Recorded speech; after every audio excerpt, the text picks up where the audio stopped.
Amém? Glória a Deus. Meus irmãos, nós estamos nesse mês conversando sobre a alma, sobre o coração. Como você bem sabe, a série que nós estamos é a série Vencendo as Tempestades da Alma. E hoje eu quero conversar com vocês sobre um assunto muito importante, muito especial, algo que nós constantemente precisamos lidar, que é com os nossos pensamentos, amém ou não? Constantemente nós precisamos lidar com os nossos pensamentos. Então o tema da mensagem de hoje é, se você gosta de anotar, enfim, é pensamentos sob controle. Pensamentos sob controle. E para a gente começar, eu peço que você abra comigo a sua Bíblia no livro de Provérbios, capítulo 4, versículo 23. Provérbios, capítulo 4, versículo 23.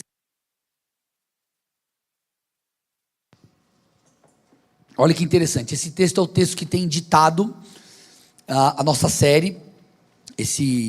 Tem servido para nós como um trilho, e é um texto muito conhecido, mas muito especial, que constantemente nós precisamos ter um encontro com essa escritura, essa porção das escrituras. Olha lá: de tudo o que se deve guardar, guarde bem o seu coração.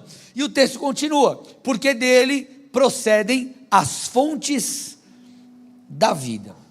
Olha que interessante, coração nas escrituras, como eu já falei numa outra mensagem, não fala apenas das emoções, dos sentimentos, do coraçãozinho, ok? Mas fala do homem interior como um todo: sentimentos, razão, intelecto, pensamentos, vontades. E a Bíblia está dizendo: de tudo que você deve guardar, guarde o seu coração, guarde esse homem interior, cuide com aquilo que se passa dentro de você, aprenda a lidar com tudo isso, proteja o seu coração, lide com os seus pensamentos, lide bem com as suas emoções. E ele explica o motivo, ele fala assim, porque dele procedem as fontes da vida.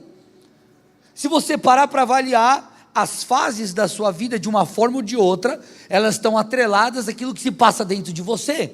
Se você tem enfrentado dias maus e não sabe lidar com isso, provavelmente a sua vida vai de mal a pior, ainda que seja por um período. Se você está numa boa fase, vamos dizer assim, ou está lidando bem com o seu interior, lidando bem consigo mesmo, apesar dos desafios, a vida tende a fluir melhor. Então o que a Bíblia está dizendo é: guarde o seu coração, porque ele é de extrema importância, dele procedem as fontes da vida. Ok? Tudo bem até aqui, gente? Então, o que nós aprendemos logo no início dessa mensagem? E eu preciso que você guarde isso aí dentro de você. O que nós já aprendemos no início dessa mensagem? Os nossos pensamentos precisam ser questionados. Essa é a primeira lição aqui da noite. Os nossos pensamentos precisam ser questionados. Se a Bíblia está falando, cuidado, guarde o seu coração, cuidado, atenção com o seu homem interior, com as suas emoções, com aquilo que se passa dentro de você. Então os nossos pensamentos, eles precisam continuamente serem questionados.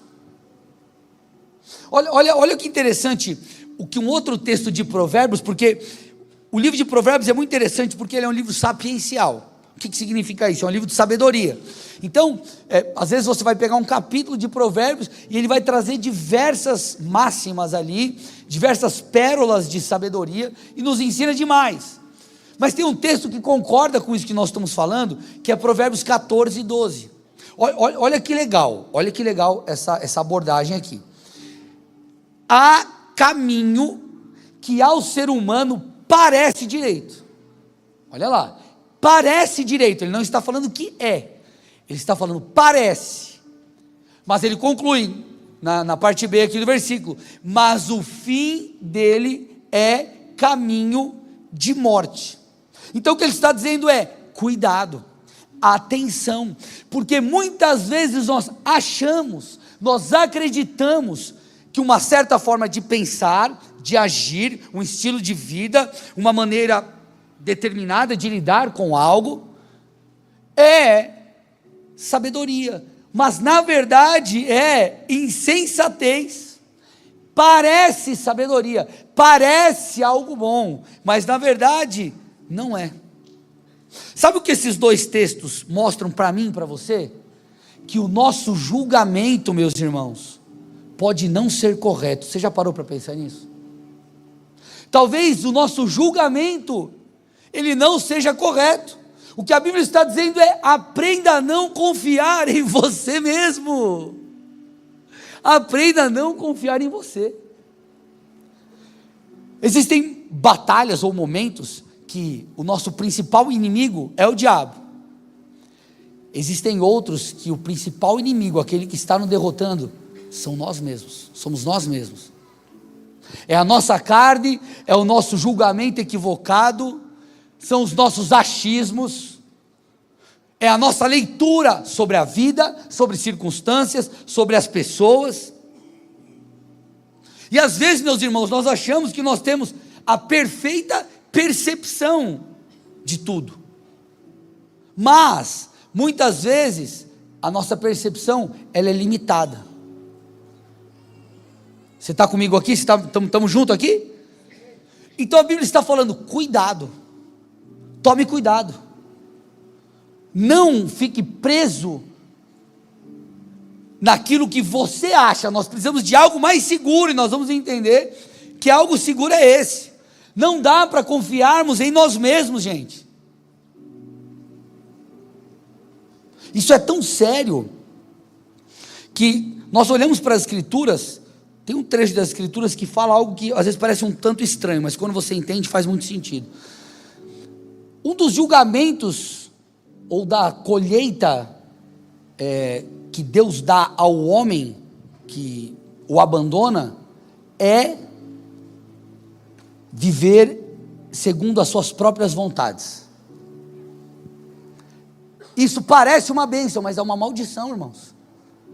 É Deus entregar o homem ao seu próprio prazer, à sua própria maneira de viver, aquilo que ele acha melhor. Viva do jeito que você quer. Isso não é uma bênção, porque nós não podemos viver segundo o nosso padrão. A natureza humana, ela é caída, meus irmãos. O nosso julgamento, como eu disse, ele é equivocado. A nossa leitura, a nossa percepção, ela é equivocada. Eu vou te dar um exemplo prático. Quem aqui já passou por alguma situação onde alguém te falou que outro alguém disse algo sobre você, aí você ficou ressabiado, pensativo, chateado, amargurado com tal pessoa, mas depois você foi descobrir que a questão não era bem aquela, o que foi dito não era bem aquilo que te falaram, e depois que você entendeu o que aconteceu de verdade, você percebeu que o seu julgamento tinha sido errado. Quem já passou por isso? Só você, mas ninguém. Vamos lá, gente. Isso, quem passou? Aleluia. Eu sei que vocês não gostam de interagir. Fala com o irmão do lado, eu sei que vocês não gostam. Mas vamos lá, está frio, vamos se aquecer. Né? Mas isso, gente, prova que depender de nós mesmos é um equívoco. Isso mostra que o nosso julgamento pode estar, muitas vezes, equivocado. Os nossos pensamentos, gente, os nossos sentimentos, pregam peças em nós. Você precisa pensar sobre o que você está pensando. Você precisa questionar os seus sentimentos, questionar os seus pensamentos, tentar entender qual é a origem disso, a que isso está atrelado. E não simplesmente fazer juízos de valores, sair tomando decisões baseado naquilo que você está sentindo. Olha o que a Bíblia diz no livro de Jeremias. Jeremias 17:9, enganoso é o coração. Olha lá, gente, enganoso é o coração. E ele expressa de uma forma assim, ele fala, mais do que todas as coisas. E desesperadamente corrupto, quem poderá entendê-lo? O que Jeremias está dizendo é, nós mesmos podemos nos trair. Os nossos sentimentos podem prejudicar a nós mesmos. Os nossos pensamentos podem nos levar à ruína. Então eu reforço a primeira lição da noite: questione os seus pensamentos. Porque a mente, o coração, é um lugar de engano em potencial. É claro que, com a mente renovada, ok? Nós podemos, então, pensar segundo as Escrituras, ter a mente de Cristo, com o coração governado, a alma governada pelo Espírito, andando em domínio próprio. Deus pode inclusive usar os sentimentos para falar conosco, isso é uma forma de apontar um caminho, mas debaixo da direção do Espírito. Então, na verdade, nós precisamos viver com o Espírito, dependendo do Espírito, comunhão com o Espírito, e não dependentes de nós mesmos, da nossa própria sabedoria. Por quê, meus irmãos? Não só porque Jeremias disse, o homem, o coração é enganoso, não só por isso, mas também porque nós estamos em meio a uma batalha, falar de um jeito bonito aqui, cósmica, uma batalha espiritual. Há uma batalha espiritual, gente. Em meio a essa batalha espiritual, quem está no meio dela somos nós. Então, enquanto Deus deseja transformar eu e você, há um adversário espiritual, um inimigo, que quer nos afastar de Deus. E uma das coisas que ele usa, o inimigo usa, são os nossos sentimentos e os nossos pensamentos. Ele tenta bagunçar o nosso homem interior, ele tenta imputar coisas que não são de Deus, ele tenta deturpar os nossos valores, ele tenta mexer comigo e contigo. O mundo espiritual é real. É real. Paulo disse aos Efésios 6,12, a nossa luta não é contra carne e sangue. Então ele explica, olha, a luta real mesmo, a luta braba, é espiritual. Ele fala lá, principados, potestades, dominadores desse mundo, contra as forças espirituais do mal, nas regiões celestiais. Então ele está dizendo, aquilo que se manifesta aqui no nosso dia a dia, muitas vezes tem uma origem espiritual, e você precisa ficar atento, porque às vezes nós queremos lidar com coisas espirituais, agindo de maneira natural, e a maneira natural faz parte da coisa, mas nós também precisamos entender que existem armas espirituais, e a gente vai falar sobre isso. Vocês estão aqui comigo ou não? Então nós precisamos entender, há uma guerra, há uma luta, há uma batalha.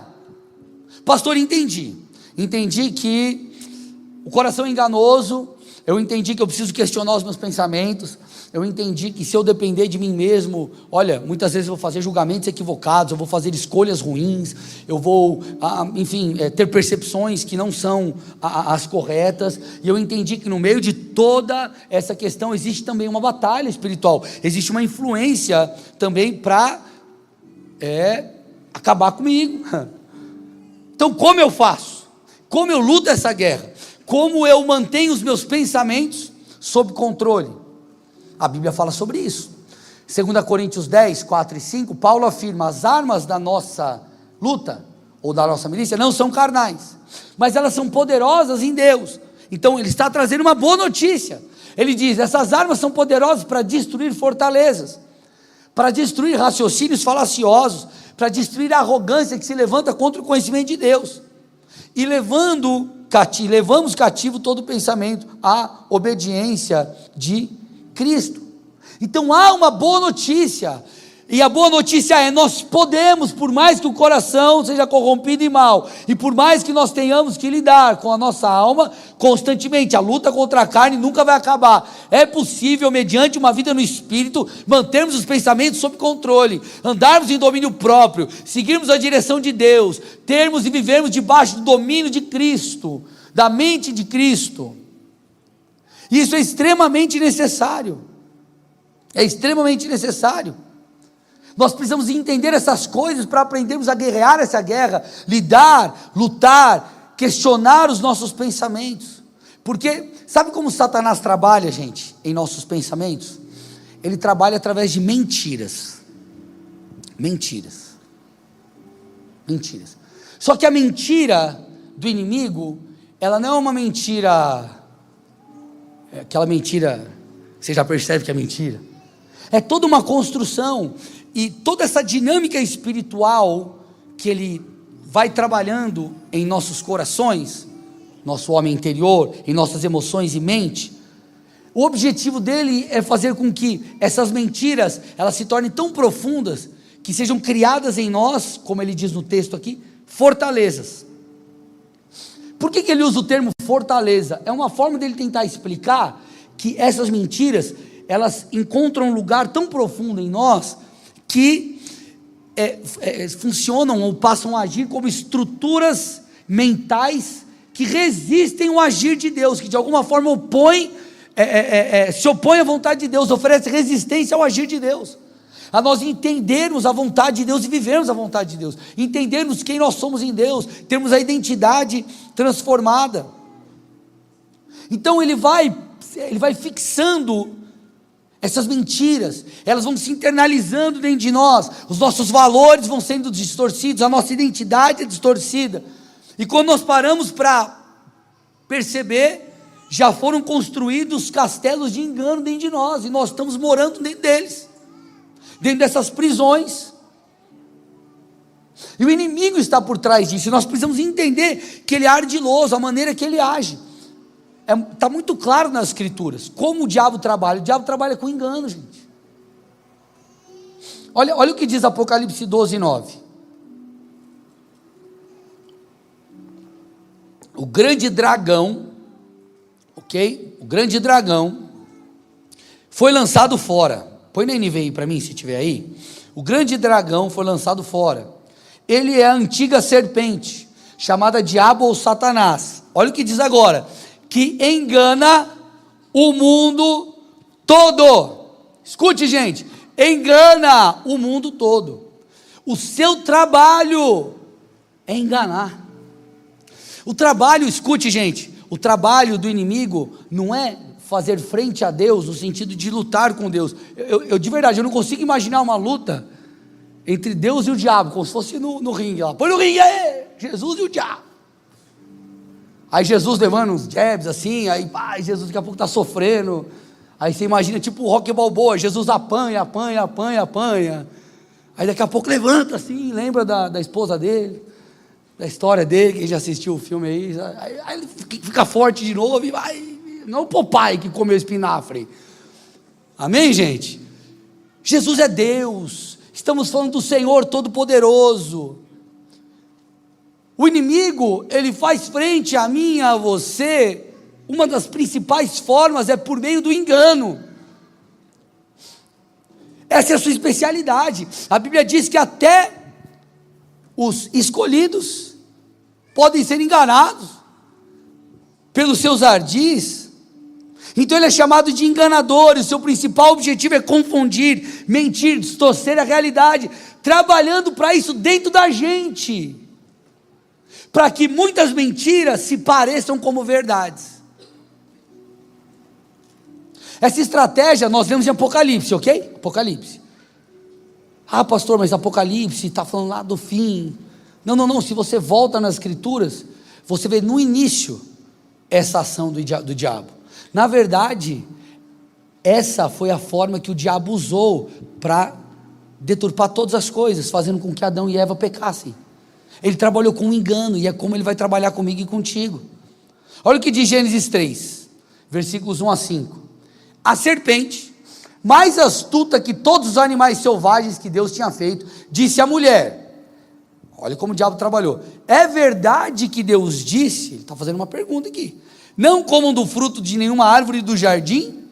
Aí a mulher respondeu, do fruto das árvores do jardim nós podemos comer, mas do fruto da árvore que está no meio do jardim, Deus disse, vocês não devem comer dele nem tocar nele para que não venham a morrer. Aí o texto diz, a serpente disse à mulher, é certo que vocês não morrerão. Porque Deus sabe, versículo 5, que no dia em que dele comerem, os olhos de vocês se abrirão, e como Deus, vocês serão conhecedores do bem e do mal. Perceba, o diabo, ele trabalhou com a fala do próprio Deus, ele distorceu uma verdade, ele enganou. E é assim que o inimigo trabalha comigo e contigo. Ele distorceu o mandamento de Deus de tal forma que eles mesmo ouvindo Deus diretamente, escolheram o erro. Isso é tão incrível, incrivelmente ruim, né? Terrível essa maneira do diabo agir. Nós vemos em Gênesis, nós vemos em Apocalipse, mas nós vemos Paulo alertando a igreja sobre isso, sobre o cuidado com os pensamentos, com o engano. E sabe menção a que ele faz? Ao Gênesis, a esse relato. Olha que interessante, 2 Coríntios 11:3, eu temo, Paulo falando para a igreja de Corinto, temo que assim como a serpente, com a sua astúcia, enganou Eva, também a mente de vocês seja corrompida. Olha lá. E se afaste da simplicidade e pureza devidas a Cristo. Ele está falando, igreja, eu temo que a mente de vocês seja enganada, seja corrompida, que as coisas dentro de vocês fiquem bagunçadas, vocês fiquem tão perdidos em si mesmos, a ponto de não mais discernirem as coisas, a ponto de vocês se afastarem da pureza. Peraí, ele está falando para a igreja, gente. Então ele está falando sobre pessoas que entendem de pureza. Ele está falando para a mesma igreja, nessa segunda carta, que ele havia, na primeira, falado, corrigido, trouxe instruções, como lidar com os dons, e pureza, e tantas outras coisas. Eles estavam para a igreja, pessoas que entendem o padrão celestial. É como se Deus estivesse falando para nós, cuidado, igreja, porque nós podemos ser enganados, nós podemos nos afastar, por causa das vãs sutilezas do inimigo.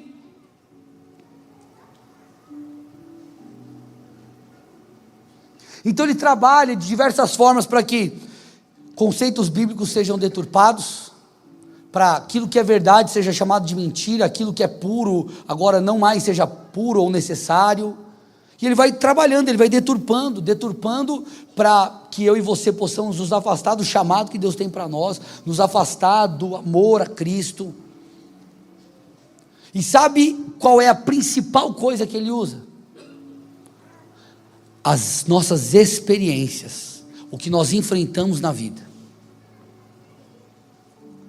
A principal coisa que o inimigo faz é usar as nossas experiências ruins, as nossas frustrações, aquilo que nós enfrentamos de mal, e ele tenta fazer com que essas coisas ruins se tornem como que doutrina para nós. Então ele trabalha para que o dia mal, de alguma forma, gere algo em nós deturpado. Quando você para conversar com pessoas feridas, você percebe que essas pessoas, elas, por causa das experiências terríveis, às vezes injustas, que elas viveram, enfrentaram na vida, aquilo machucou tanto, que isso passou a ditar a sua vida, passou a ditar seus pensamentos, seus sentimentos, a sua rotina, e o inimigo faz isso, e Paulo está falando, cuidado, igreja, porque o inimigo pega tudo isso e tenta transformar as experiências em verdade. Quando você conversa com esse tipo de pessoa, você já percebe pela sua própria fala, essas pessoas tentam usar as suas experiências pessoais como objeto principal, para estabelecer até uma doutrina, até uma maneira de Deus trabalhar, ou de Deus não fazer. Vocês estão entendendo o que eu estou dizendo, gente? Então ele tenta usar as experiências de dor, de rejeição, feridas emocionais, para gerar medo, desconfiança. Ele usa questões culturais, padrões ideológicos, para de alguma forma tentar mudar a cabeça da igreja, a doutrina bíblica, e por aí vai. Ele pega experiências pessoais, ele pega realidades temporais, para que isso vire ou se torne uma verdade em nós. Então o inimigo usa as nossas feridas para nos prejudicar, mas a boa notícia é, Deus usa as feridas para nos transformar. Essa é a boa notícia. O inimigo pega tudo isso e tenta nos abater. A frustração, a rejeição, essas experiências para tentar colocar em nós um padrão deturpado, mental, de crença, de fé, de realidade de Deus. Só que a Bíblia diz que tudo coopera para o bem daqueles que amam a Deus. A resposta de Deus a tudo isso é: filho, eu sei que você foi injustiçado. Filha, eu sei que você passou por aquilo. Ei, eu sei disso, eu sei daquilo, mas escute, eu estou trabalhando em você. Eu estou transformando você. Eu estou fortalecendo você. Eu vou usar isso para a minha glória. Essa é a verdade. Isso é maravilhoso. Porque o inimigo usa as experiências pessoais para deturpar a verdade de Cristo em nós. Deus usa as experiências para formar Cristo em nós. O inimigo tenta nos afastar de Cristo através das experiências pessoais, e Cristo tenta nos tornar mais parecidos com Ele por meio dela. Você entende por que nós precisamos manter os nossos pensamentos sob controle? Porque essa batalha espiritual fala sobre aquilo que Deus quer fazer. Agora, entendi, pastor, entendi. Mas como que eu faço isso na prática, então? Entendi o coração do homem enganoso. Eu entendi que muitas vezes nós vivemos como Provérbios 14, 12. Há caminhos que parecem bons, mas na verdade eles são ruins. Mas eu, pelas experiências negativas que eu tive, por frustrações que eu enfrentei, e pela própria articulação do inimigo em meio a tudo isso, puxa, eu entendi errado as coisas. O meu juízo de valor, ele está equivocado, está deturpado. Eu estou entendendo. Eu estou entendendo que eu preciso permitir que Deus use tudo isso para me transformar. Eu preciso entender que em meio a tudo isso, Cristo será formado em mim. Agora, quando eu estou lá no front de batalha, é difícil. Quando eu estou no dia a dia, quando eu saio aqui do culto, chega segunda-feira, como que eu faço? O que eu posso fazer de prático para lidar melhor com o meu coração? 3 coisas, meus irmãos. Primeira delas, destrua as mentiras. Vocês estão aqui comigo? Destrua as mentiras. Se o inimigo é enganador, a matéria-prima principal dele é a mentira. Porque quem engana mente, distorce, ok? Por isso o texto que nós lemos de 2 Coríntios 10, 4 e 5 diz que as armas espirituais que nós temos, elas destroem fortalezas, elas destroem o quê? Raciocínios falaciosos, ok? Lógicas, conceitos, que são falácias, são mentiras, não são verdades. Você está me entendendo? Não são verdades. Então elas são poderosas para destruir esses enganos que foram sendo articulados dentro de nós, porque o inimigo trabalha com mentiras. Agora, como nós destruímos a mentira? Conhecendo a verdade. Deixa eu te falar uma coisa aqui, gente. Sabe qual é o principal instrumento de libertação na vida de um cristão? Talvez você diga assim: pastor, eu preciso de libertação de um vício, das drogas, de algum pecado, ou do que quer que seja. Liberto de mim mesmo, pastor. Sabe qual é? Conhecimento. Não uma oração forte, é conhecimento. Conhecimento. O conhecimento da verdade liberta, Jesus disse. Então, eu vi um pastor dizendo esses dias na internet, eu achei bem interessante. Ele falou assim: o culto de libertação está cheio, e a escola bíblica está vazia. As pessoas não entenderam que o que vai produzir libertação é o conhecimento. Por quê? Porque o inimigo trabalha com engano. Escute, toda mentira perde o poder quando é confrontada pela verdade. Vou te dar um exemplo. Lembra que eu falei de mal entendido, que às vezes você teve com alguém e tal, que alguém falou do outro alguém, aquela situação? Quando te falaram a realidade, ou quando você sentou para conversar com aquela pessoa, e ela te expôs a verdade, você viu o que de fato aconteceu, É como se caísse uma escama dos seus olhos. Rapaz do céu, cara, eu fui injusto, sei lá, com tal pessoa. Olha, eu agi de maneira equivocada, eu não devia ter feito isso. Porque quando a verdade vem à luz, cai por terra a mentira. Então escute, enquanto as mentiras distorcem a realidade, a verdade coloca tudo no lugar dentro de nós. Então nós precisamos conhecer a verdade. Para acabar com a mentira, você precisa conhecer a verdade de quem Deus é, a verdade de como Deus te vê, a verdade, enfim. Quer ver como isso é real, à luz da palavra? Por isso que eu estou falando da questão do conhecimento. Às vezes algumas pessoas já vêm com uma bagagem, se convertem, vêm com uma bagagem, às vezes de rejeição, às vezes de não ter tido oportunidades, de ter sido desprezadas.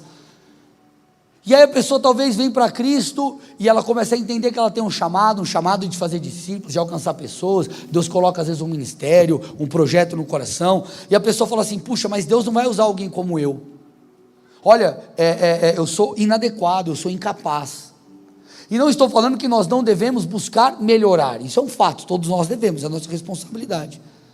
Mas quando nós olhamos para a palavra, nós percebemos que Deus, ele usa inclusive pessoas que aos olhos humanos não poderiam sequer ser usadas. Olha o que diz, põe para mim aí, 1 Coríntios 1, 26 a 29. Irmãos, considerem a vocação de vocês. Olha o que Paulo está falando. Não foram chamados muitos sábios segundo a carne. O que ele está falando? Muitos não foram chamados sendo competentes, nem muitos poderosos, nem muitos de nobre nascimento. Não que Deus não possa usar, Deus usa todos. Quem sabe muito, quem sabe pouco, classe social, não importa, Deus usa todos. Mas ele está tentando explicar um conceito, e o conceito fica muito claro na sequência do texto, no 27. Pelo contrário, Deus escolheu as coisas loucas do mundo para envergonhar os sábios, e escolheu as coisas fracas do mundo para envergonhar as fortes. E Deus escolheu as coisas humildes e as desprezadas, e aquelas que não são, para reduzir nada as que são. Olha o que diz agora: a fim de que ninguém se glorie na presença de Deus.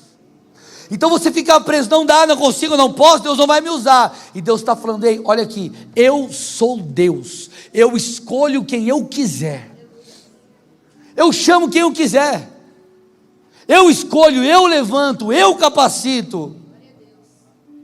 Agora, quando que nós então andamos em fé? Quando nós conhecemos a verdade, quando nós não ficamos presos naquilo que a nossa cabeça diz, naquilo que os nossos sentimentos estão tentando nos dizer como verdade. Mas lembre-se, nós não podemos confiar em nós. Ah, pastor, você não sabe a minha história. Gente, às vezes nós pegamos aconselhamentos aqui, que a pessoa está falando com você e você está fazendo uma oração, tipo oração interna, assim, sabe? Você não está falando, mas você está orando assim, com a cabeça: por favor, Jesus, me dá sabedoria, me dá sabedoria, me dá sabedoria. É tanto sofrimento, a história é tão trágica, que você fala: Jesus, por favor, me usa como instrumento de alento, para ajudar essa pessoa. Deus me abandonou, sofrimento, frustrações, orações não respondidas. Olha o que diz Isaías 49, 14 e 15. Mas Sião diz, o povo de Deus diz: o Senhor me abandonou, o Senhor se esqueceu de mim. E aí o Senhor responde: será que uma mulher pode se esquecer do filho que ainda mama, de maneira que não se compadeça do filho do seu ventre? Ele está dizendo assim: você está falando que eu me esqueci de você? Deixa eu te explicar algo aqui. Será que uma mãe pode se esquecer de um filho? Ele está perguntando. Então ele está levando a reflexão. É como se o Senhor dissesse: é inconcebível uma mãe largar o filho, está amamentando, larga o filho, abandona o filho, é inconcebível, é loucura. E ele afirma: mas ainda que essa viesse a esquecer dele, eu não sou como essa mulher. eu sou Deus, eu não vou te abandonar. E o livro de Isaías, ele é um dos profetas, fala muito sobre os erros do povo, correção ao povo. Então Deus, mesmo olhando para um povo em pecado, um povo que colhia e precisou colher de consequências dos erros, Ele está falando: eu sou o seu Deus, eu não me esqueço de você. Você vai talvez ter que passar coisas pelas más escolhas, mas eu estou aqui. Eu estou aqui, eu não me esqueci de você. Eu sou fiel, eu sou amoroso. Então, se eu ficar preso nessa mentira de que Deus não me ama, isso vai criar uma fortaleza em mim, e eu vou ficar, é como se, escondido, preso dentro disso. Imagina uma cadeia, quem está numa cadeia, e essa é uma boa ilustração, não consegue sair dali, e às vezes você está preso, como que preso nisso, você não consegue acessar as verdades de Deus. Para sair daquilo, nós temos que entender a verdade, porque quando você entende a verdade, você é liberto. Ah, pastor, eu nunca vou mudar. Já tentei, já fiz jejum, já fiz oração, já fiz tudo que é coisa. Eu não consigo mudar, não consigo largar esse vício, largar pornografia. Não dá, faz parte de mim, eu sou assim, pastor. Deus me fez assim. Não dá. Mentira. Romanos 6,14: o pecado não terá domínio sobre vocês, porque vocês não estão debaixo da lei, mas da graça. Sabe o que é necessário? Arrependimento, genuíno, verdadeiro quebrantamento, confissão de pecado, renúncia. É possível sim, porque Filipenses 1,6 diz: eu estou certo de que aquele que começou a boa obra em vocês há de completá-la até o dia de Cristo Jesus. É possível sim, porque Davi, quando é confrontado pelo profeta por ter possuído Batseba, ele então, caindo em si, ele diz: cria em mim, no Salmo 51, cria em mim um coração puro, cria em mim um coração puro. Então o que nós precisamos, meus irmãos, conhecer a verdade. E o que é a verdade? A Bíblia. Não importa a época, não importa o ano, não importa o país, não importa a cultura, a palavra de Deus é a verdade. E nós estamos muitas vezes presos porque nós não conhecemos a Bíblia, porque nós não lemos a Bíblia, porque nós não estudamos a palavra. Salmo 119, 105: lâmpada, põe para mim aí, para os meus pés é a sua palavra e luz para os meus caminhos. Gente, sabe qual é um dos grandes males? De maneira geral, mas também espiritualmente falando, a ignorância. Que a ignorância, pastor, é eu ser bruto com as pessoas, ser ignorante. Não, ignorância da falta de conhecimento. A ignorância é um dos grandes males. E esse é o motivo pelo qual muitos estão presos. Porque o inimigo, esse é o motivo pelo qual o inimigo tem encontrado tanto êxito nos corações. Nós temos que conhecer a verdade, gente. Nós temos que questionar os nossos pensamentos, nós temos que colocar os nossos pensamentos à prova, nós temos que pensar sobre aquilo que nós estamos pensando, nós precisamos colocar os nossos sentimentos à prova, nós precisamos compará-los com as Escrituras, nós precisamos muitas vezes buscar ajuda, pessoas. Um dos textos para mim que mais reflete a relação entre conhecimento e vida de acordo com a vontade de Deus é Colossenses 1, 9 e 10. Olha que interessante, Paulo mostra um caminho aqui, ele mostra um caminho: conhecimento gera sabedoria e entendimento, e gera uma vida que agrada a Deus, é um caminho. Olha lá: também nós, desde o dia em que soubemos disso, não deixamos de orar por vocês, e de pedir que transbordem, e aí ele explica, do pleno conhecimento da vontade de Deus. Conhecimento. Ele diz, em toda sabedoria e entendimento espiritual. Dessa maneira, poderão viver de modo digno do Senhor para seu inteiro agrado, frutificando em toda boa obra e crescendo no conhecimento de Deus.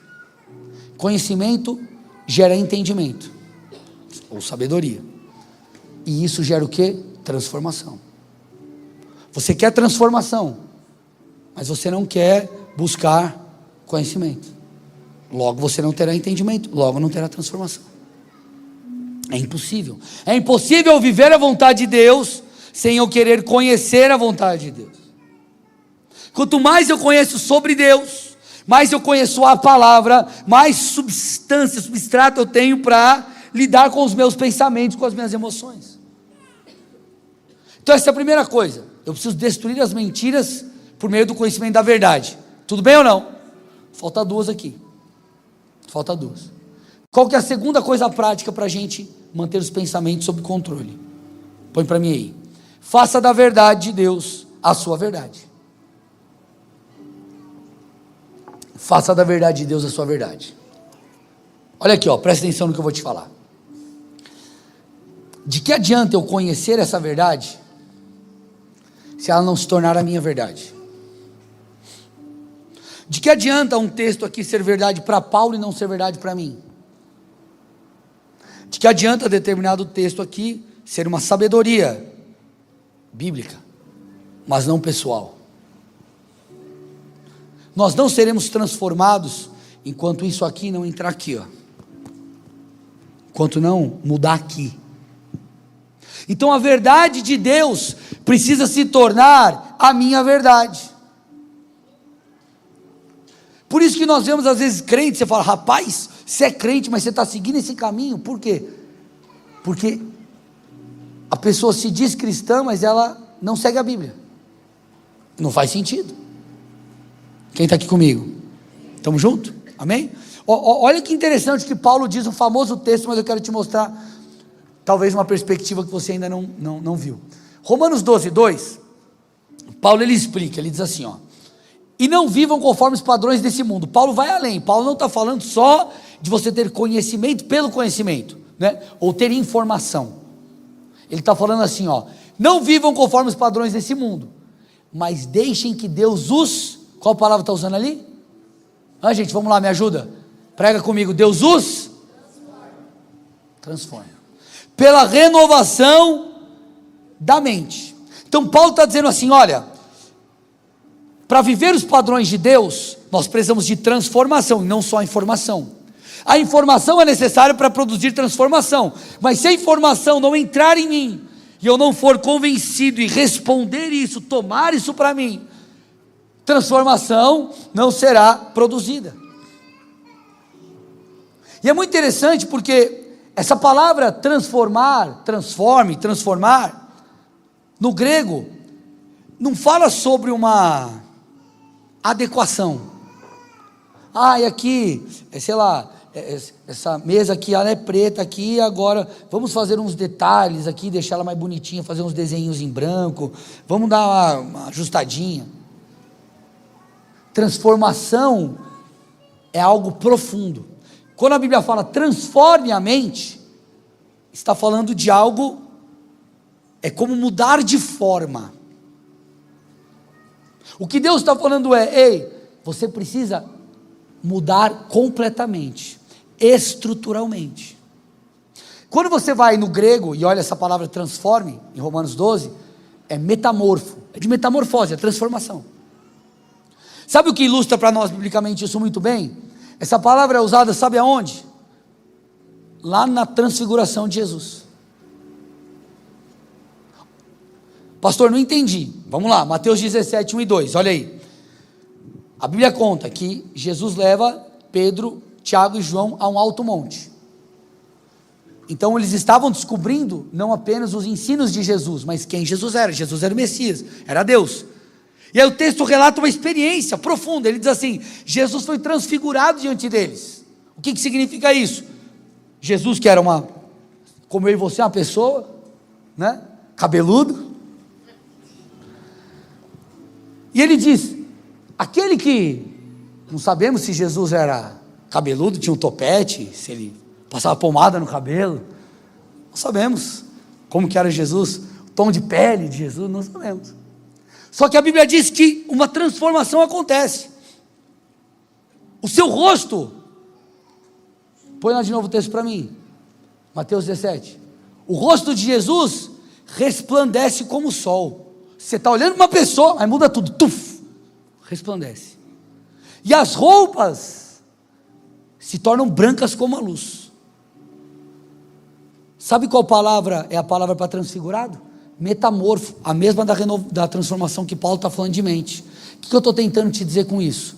Jesus foi mudado completamente, de estar aparecendo ali presente como uma pessoa, e daqui a pouco é um corpo glorificado, é algo totalmente transformado. Paulo está falando, você quer viver a vontade de Deus? Tua cabeça tem que ser transformada. Não é adaptação, é transformação. Não, é verdade, eu tenho um negócio lá na novela que fala que é muito legal, eu concordo com aquela pessoa lá, aquela série, eu vou pegar esse padrão, eu vou adaptar, não, isso eu concordo na Bíblia, isso aqui eu não concordo, e a gente fica naquela. E ele está dizendo, transformem, mudança estrutural. Então de nada vai adiantar informação, se a informação não nos mudar. De nada adianta eu olhar para Jesus e falar, esse é Jesus, enquanto ele não for para mim o Cristo, o Messias. Porque Jesus, ele era o filho de Maria, uma pessoa. Eu poderia enxergá-lo como Jesus, um cara que morou na minha cidade, conhecia, seguia ele no Instagram, a gente trocava uns direct de vez em quando, estava no mesmo grupo ali do Zap. Agora outra coisa é ele ser o Senhor da sua vida. Mudança estrutural. Então, gente, chega de ter informação sem revelação. Chega de termos informação e isso não produzir mudanças em nós. Então não basta o conhecimento da verdade, ou conhecermos a verdade, ela precisa transformar a nossa verdade. É o que Tiago fala, Tiago 1,12 diz, acolham com mansidão a palavra, deixando, o começo do texto ali, a impureza e o acúmulo de maldade, acolhendo a palavra, tomando para si a palavra, fazendo dela a sua verdade. Isso aqui que eu li, é uma realidade para mim? Não, Senhor, me perdoa, Senhor, me transforma, Senhor, me muda. Eu quero viver isso aqui que está escrito, Jesus. Porque isso vai me ajudar a lidar comigo mesmo, vai me ajudar a permanecer firme, vai me ajudar a guerrear essa guerra, onde o mestre do engano está tentando nos enganar. Porque a verdade, escute, a verdade, ela é ferramenta de defesa e de ataque. Vou te explicar isso. Paulo, ele fala sobre batalha, nós vemos aqui Efésios, né? E por aqueles versículos, Paulo, ele, para explicar como que a gente tem que batalhar, ele usa uma metáfora. Então, Paulo, usando metáforas, assim como Jesus contava parábolas. Então, Jesus queria explicar alguns princípios, ele pegava uma situação do dia a dia deles lá, pesca, semeadura, né, questões agrícolas, agricultura. Então, Jesus usava, assim como, se eu for contar uma historinha aqui, eu posso falar, sei lá, Brasil, vamos usar o futebol aqui, ou alguma coisa aqui da cidade, do país, para você fazer a pessoa entender, é uma ferramenta didática. Então, Paulo está explicando, por meio de uma metáfora, ele está usando a questão do soldado romano, era algo muito claro para eles.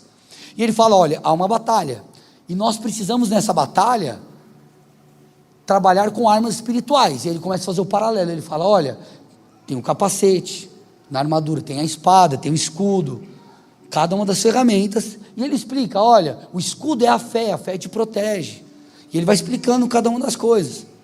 E um dos textos que ele diz cingindo-se com a verdade, vestindo a couraça da justiça. Paulo, ele mostra que o cinto, ou cinturão da verdade, fazendo um paralelo com o soldado romano, o cinto funciona como a verdade. Duas coisas nós vemos ali no cinto. Você vê primeiro ali a espada na bainha, e você vê umas tiras na fronte assim, umas tiras de couro com pedaços de metal, para proteção. Protegia a parte inferior do abdômen e a região pélvica. Então, o cinto protegia, o cinto é onde você guardava a espada, então funcionava para você estar pronto, e também protegia você. Então o cinto tinha essa função. Aí Paulo começa a explicar, ele fala assim, sabe o que nos protege? E que nos dá prontidão? A verdade. cinjam-se com a verdade. Ele explica, a verdade protege, e a verdade nos ajuda a atacar. A verdade nos defende da mentira, e a verdade nos ajuda a avançar. Quando você conhece a verdade, você não fica paralisado, ok? Porque a Bíblia diz que a espada do Espírito é a palavra. Então, assim como o soldado usava a espada para atacar, a palavra de Deus, que é a verdade, é uma ferramenta de ataque. Então, se eu conheço a palavra, se eu conheço a verdade, a mentira não encontra espaço em mim, porque eu estou protegido, mas eu também estou pronto para não paralisar, porque eu conheço a verdade. Agora, até quando nós vamos ficar presos naquilo que nós pensamos ou sentimos? Até quando nós vamos deixar de questionar a nós mesmos? Até quando nós vamos acreditar que aquilo que nós achamos é a verdade? Que a nossa visão pequena é o todo? Não dá, gente. Nós precisamos mergulhar nas Escrituras, nós precisamos conhecer o Senhor, porque isso vai nos proteger.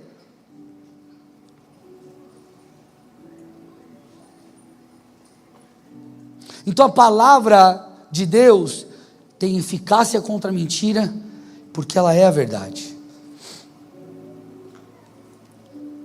E quando nós entendemos essas coisas, nós então vemos o cumprimento daquele texto que eu li no início, de 2 Coríntios 10, está lá no final.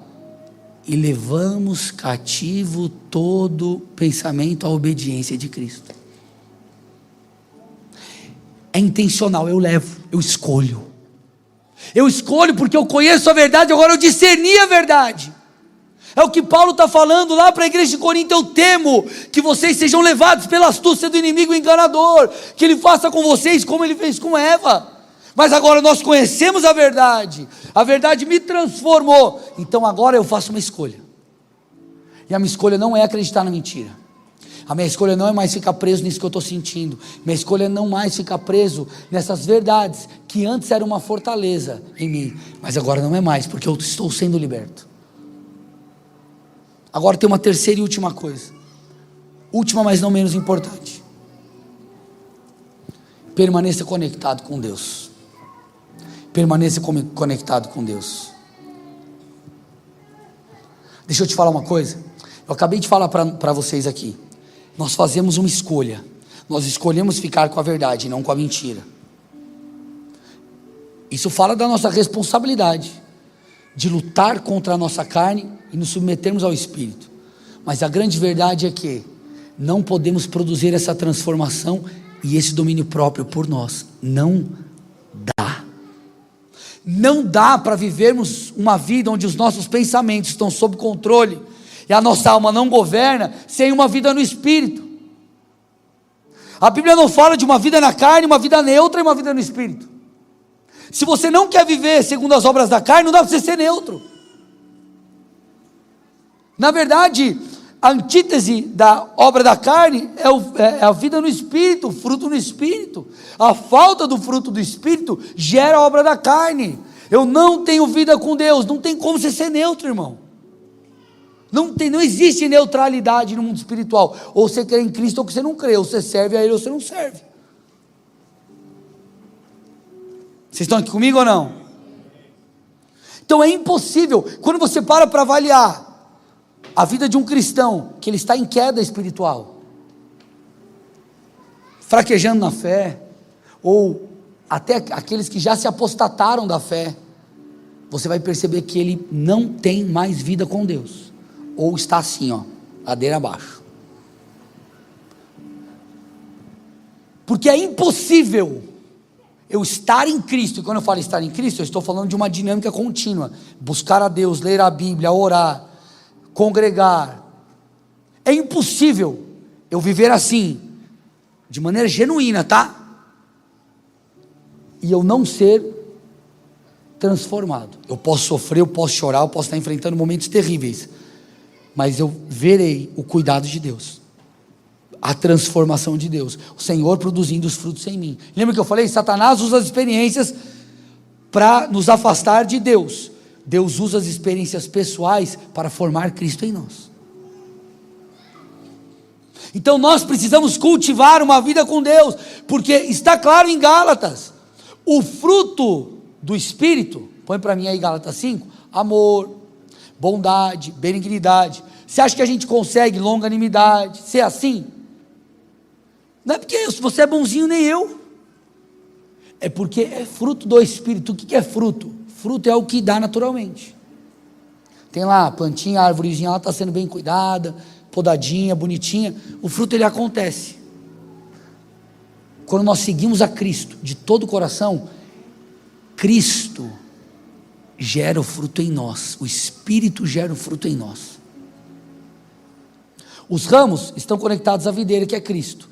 Cristo, que é a videira verdadeira, fornece todos os elementos necessários, que passa pelo ramo e na ponta frutifica.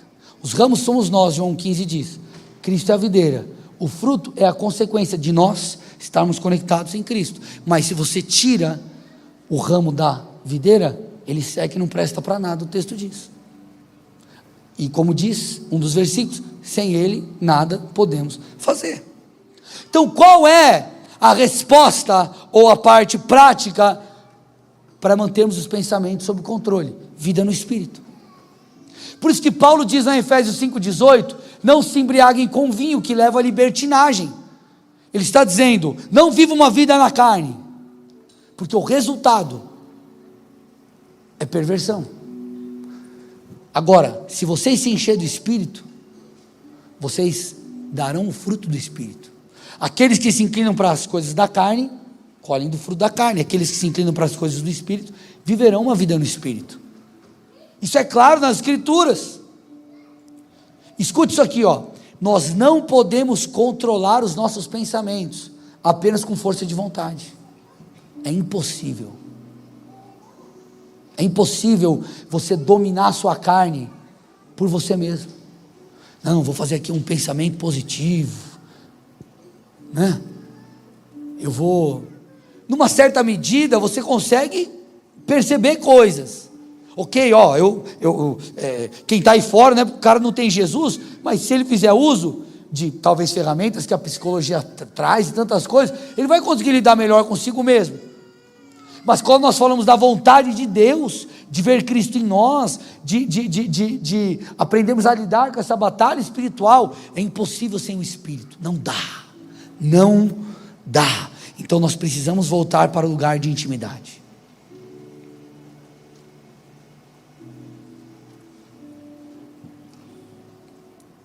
Deus quer que os nossos pensamentos estejam sob controle, mas nós precisamos entender as 3 lições dessa noite.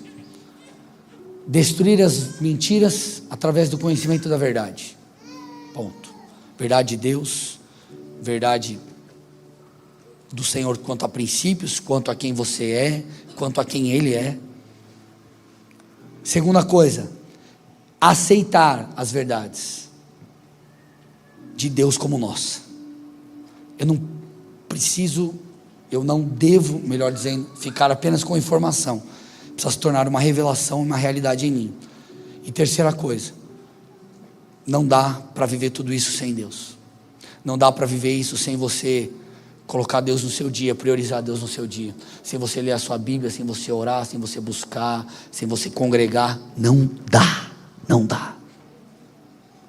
O que nós falamos aqui em suma, nos ajuda, meus irmãos, a nos livrarmos de nós mesmos. De nós mesmos. Não é apenas o inimigo, não é apenas o inimigo o nosso adversário. O diabo não é apenas ele nosso adversário. A carne é o nosso adversário. A concupiscência da carne, os nossos desejos pecaminosos, os nossos pensamentos deturpados, os nossos valores distorcidos, as frustrações que bagunçaram eu e você, a rejeição, a falta de paternidade e tantas outras coisas que fizeram uma bagunça dentro da gente. E nós achamos que essa é a verdade, mas não é. Nós precisamos de Deus. Nós precisamos da palavra. Nós precisamos colocar nós mesmos à prova. Não dá se não for dessa forma. Questione seus pensamentos. Questione seus sentimentos. Amém? Vamos adorar? Vamos orar? Fique de pé no seu lugar.